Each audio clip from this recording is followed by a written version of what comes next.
పెద్దలందరికీ నమస్కారం.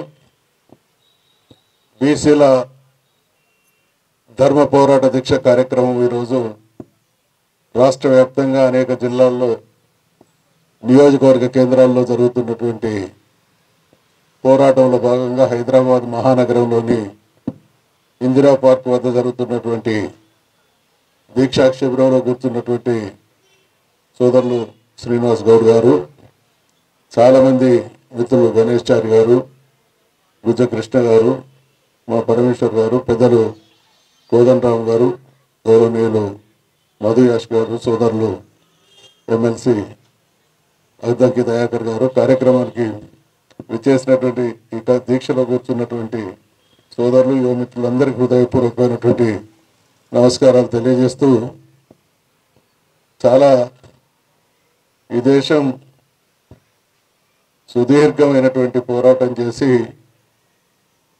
స్వాతంత్రాన్ని సంపాదించుకున్నది. నేను విన్నటువంటి మాట ఏంటంటే, దేశ స్వాతంత్ర పోరాటంలో దేశం మొత్తం మనస్ఫూర్తిగా లీనమై గాంధీజీ గారి నేతృత్వంలో భాగస్వాములై దేశ పోరాటం సాగుతున్నటువంటి సమయంలో ఆ మహోద్యమంలో పాల్గొన్న పాత్రధారులైనటువంటి ప్రతి ఒక్కరి విశ్వాసం అన్ని సమస్యలకు పరిష్కారం దేశానికి స్వాతంత్ర్యం. ఇది మొదటి ఘట్టం అయితే, ఈ దేశ ప్రజాస్వామ్య సౌధానికి పునాది రాళ్ళు బీసీ. ఈ దేశంలో రాజ్యాధికార మార్పిడి పార్టీల మధ్య ఎప్పుడు జరిగినా, ఎవరి ప్రభుత్వం అధికారంలోకి వచ్చినా ఆ ప్రభుత్వాలు ఏర్పడడంలో గణనీయమైన క్రియాశీలమైన అద్భుతమైనటువంటి పాత్ర పోషించింది బీసీలు. కారణం ఏమైనా 78 సంవత్సరాల స్వాతంత్ర భారతదేశ చరిత్రలో 78 సంవత్సరాలు గడిచిన తర్వాత బీసీల ఆందోళన ఏంటంటే, బీసీలు ఇందిరా పార్క్ దగ్గర ధర్నా చేయాల్సినటువంటి పరిస్థితి దేనికి వచ్చింది అని అంటే, మాకు 42% రిజర్వేషన్లు స్థానిక సంస్థల్లో కల్పించమనేది ఒక డిమాండ్, మా కులగణన చేయమనేది మరో డిమాండ్, మాకు బీసీ మంత్రిత్వ శాఖ ఏర్పాటు చేయమనేది మరో డిమాండ్.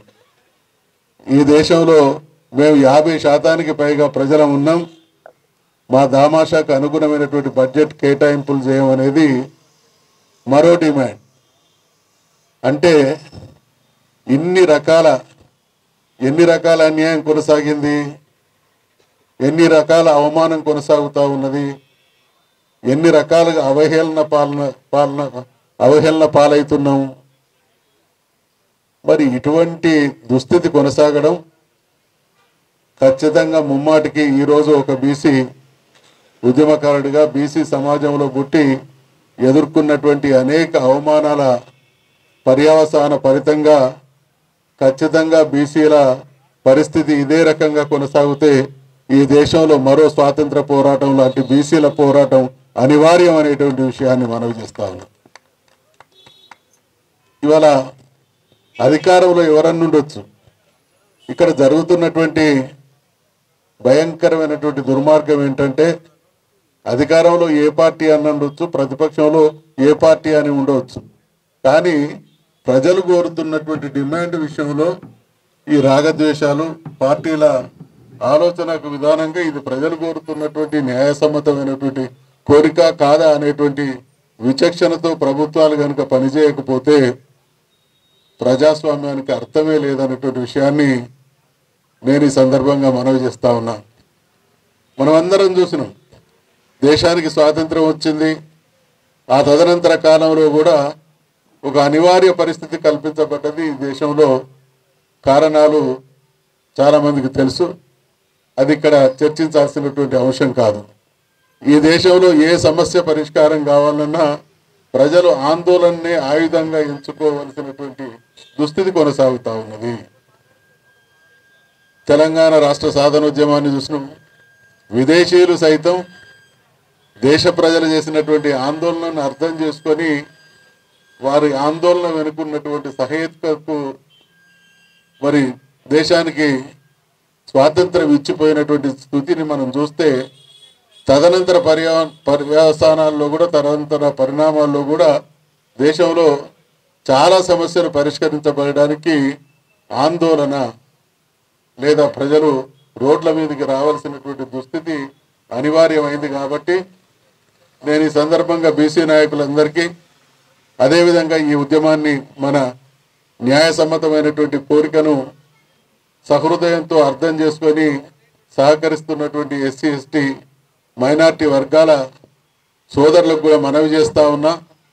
దయచేసి ఇప్పుడు ఈ డిమాండ్ ఏదైతే మనం చేస్తున్నామో దానికి అనుకూలమైనటువంటి రిజల్ట్ వచ్చేంత వరకు బీసీలు కోరుతున్నటువంటి మేమెంతో మాకంతా అనేటువంటి అవకాశం దక్కేంత వరకు కూడా మనమందరం మానసికంగా ఒక సుదీర్ఘ పోరాటానికి సమాయత్తం కావలసినటువంటి అవసరం ఉంది అనేటువంటి విషయాన్ని మనవి చేస్తూ ఉన్నాం.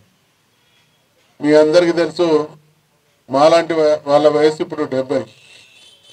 మరి మా నాయన లాంటి వాళ్ళు, మా తాత లాంటి వాళ్ళు ఈ దేశానికి స్వాతంత్రం వచ్చిన తర్వాత ఫలితాలు పొందలేకపోయిండు. అవి ఎవరికి కూడా దక్కలేదు. ఈరోజు ఇంటింటికి చదువుకున్నటువంటి వాళ్ళ ఉన్నాం. బీసీలలో చైతన్యం ఉన్నది. మరి ఇది వారసత్వంగా వస్తూ ఉన్నది. ఈ వారసత్వానికి చరమగీతం పాడి భవిష్యత్ తరాల మన పిల్లలకు ఈ దుస్థితి కొనసాగకుండా ఉండాలి అనన్నా, మనం కూడా చారిత్రక తప్పిదం చేసిన వాళ్ళం కాకుండా ఉండాలి అనన్నా ఖచ్చితంగా దీన్ని చాలా తీవ్ర స్థాయిలో ఈ ఉద్యమాన్ని తీసుకుపోవాల్సినటువంటి అవసరం ఉంది అనేటువంటి విషయాన్ని మనవి చేస్తూ, ఇప్పుడు దేశంలో మనం ఏకకాలంలో 3-4 రకాలైనటువంటి పందాలతో ఈ ఉద్యమాన్ని ఒకవైపు కింది స్థాయికి క్షేత్రస్థాయిలో కూడా బలమైనటువంటి పునాదులతో దీన్ని నిర్మాణం చేయాల్సినటువంటి అవసరం ఉంది. ఇది ఒక విలేజ్ యూనిట్ నుండి ఢిల్లీ వరకు కూడా అన్ని రకాల ప్రజలని కదిలించి అన్ని రకాల ప్రజల్ని ఆలోచింపజేసి అల్టిమేట్గా దేశంలో ఉండేటువంటి బీసీలకు దిక్సూచిగా పరిష్కారం చూపించినటువంటి రాష్ట్రంగా తెలంగాణ అవకాశాన్ని చేజిక్కించుకోవాలనేటువంటి విషయాన్ని మనవి చేస్తూ, చాలా సంతోషం. ఇక్కడ హైదరాబాద్లో ఈ ధర్నా జరుగుతున్నటువంటి సందర్భంగా నేను వరంగల్ జిల్లాలో 2 చోట్ల కూడా ఇదే కార్యక్రమంలో పాల్గొని కాస్త లేట్గా ఇక్కడికి రావడం జరిగింది అని అంటే, ప్రజలు చూస్తూ మౌన ప్రేక్షక పాత్ర వహించడానికి సిద్ధంగా లేరు. పర్యవసానాలన్నింటినీ పరిణామాలన్నింటినీ కూడా గమనిస్తూ ఉన్నారు. కాబట్టి ఏ పార్టీల పేరు మీద కావచ్చు, ఆధిపత్య అగ్ర కులాల పేరిట కావచ్చు, జరుగుతున్నటువంటి ఈ అణచివేత దీన్ని ఖచ్చితంగా బీసీ సమాజానికి సమర్థిస్తున్నటువంటి సోదర సంఘాలు కూడా మనస్ఫూర్తిగా ఒకే దేశంలో ఉండేటువంటి ప్రజల మధ్య ఈ వ్యత్యాసాలు, ఒకే దేశ ప్రజల మధ్య ఇటువంటి ద్వేషభావపూరిత వాతావరణం కొనసాగడానికి వీల్లేదు. దేశం ఒక శక్తిగా ఉండాలి, అందరూ ఒకటే అనేటువంటి భావన రావాలి అని అంటే అందరూ కూడా సామాజికంగా, ఆర్థికంగా, రాజకీయంగా సమాన అవకాశాలు దక్కినప్పుడే అది సాధ్యమవుతుంది. కాబట్టి నిన్నటి వరకు మనకంటే కూడా చాలా అన్యాయాల పాలైనటువంటి వాళ్ళందరూ కూడా ఇటువంటి పోరాటాల ద్వారా న్యాయం చేసుకున్న తర్వాత మన పోరాటాన్ని కూడా సమర్థించేటువంటి గొప్ప మనసుతో మరి ఇక్కడ ఉండేటువంటి సమాజంలో, తెలంగాణ సమాజంలో కానీ భారతదేశంలో కానీ 90% ఉన్నటువంటి ప్రజలందరూ కూడా మా అందరి సమస్య ఈ సమస్య అనేటువంటి రీతిగా ఏ స్పందన అయితే వస్తూ ఉన్నదో అది 10% ఉన్నటువంటి ఆధిపత్య కులాలు, అగ్ర కులాలు కనుక గ్రహించి సహేతుకమైనటువంటి నిర్ణయం తీసుకోకపోతే పరిస్థితులు చేయిజారుతాయి అనేటువంటి విషయాన్ని హెచ్చరిస్తూ, ఖచ్చితంగా ఒక బీసీ బిడ్డగా బీసీ సమాజం ఎదుర్కొంటున్నటువంటి అనేక